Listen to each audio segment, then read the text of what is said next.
kwentuhan sa Love Radio Fan Scan! The Super Scan for super fans. Ano, excited na ba kayo? Siyempre, kami excited din. Oo naman. Pera itong pinamimigay ng tambalan oh. 500 piso ang naghihintay para sa ating maswerteng scanner. Tama ba tawag sa kanila, scanner? Fan scanner. Fanner. Pwede rin fanner. Pwede rin. Ikaw, bala ka. Pwede rin scannerist. Pwede. Scannerist na lang para mas patok sa current times, 'di ba? As a scannerist, 'di ba? Fanner, scannerist. Fanner, scannerist. Pwede yan, rin. Maganda, diba? maganda yun. Eto na. Yung mga pauso lagi. Songerist, Oh, cookerist. Kapo meron ako niluluto, sabi nila sa akin, uy, cookerist yan. Okay. So, tatawag namin sa inyo. Fan scannerist. Fan scannerist. Diba? Fan scannerist. Eto na.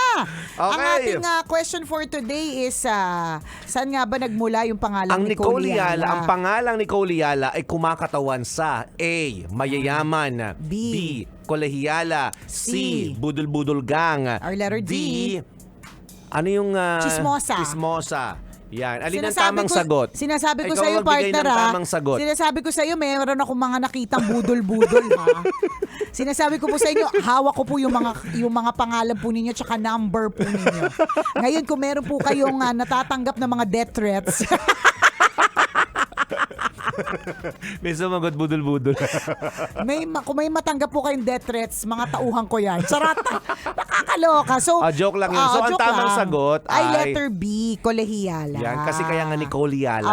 Yung mga iba hindi kasi nila alam yun, na ang Nicole Yala ay koleyala. Yan. Kasi diba, ang Chris Chuper ay Chuper. Oo. Ganon. So, ang Nicole Yala ay koleyala. Yan. So, hindi sa mga mayayaman. Hindi rin sa budol-budol at hindi rin chismosa.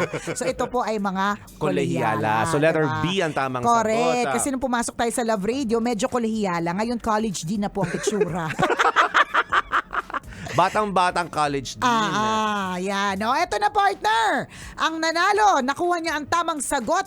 Siya ay mula sa Valenzuela City. Yan. So, mula sa Valenzuela City, congratulations to Dayanara May Marcelino Lingunan. Uy, napakaswerte mo naman, Dayanara. Siguro idol ng nanay mo si Dayanara Torres. For sure, partner. Nung pinagbubuntis niya, yun yung time na patok si Dayanara Torres. Yan. So, Dayanara May Marcelino Lingunan ng Valenzuela City, congratulations, ikaw nanalo ng 500 pesos. Kami naman po ay exit na. Muli ako po si Nicole Yala. At ako naman si Chris Chuper. Susunod na po, Tara Kape with Robin Sena. Antonio Bicolano. Bye-bye! Love Radio Fan Scan!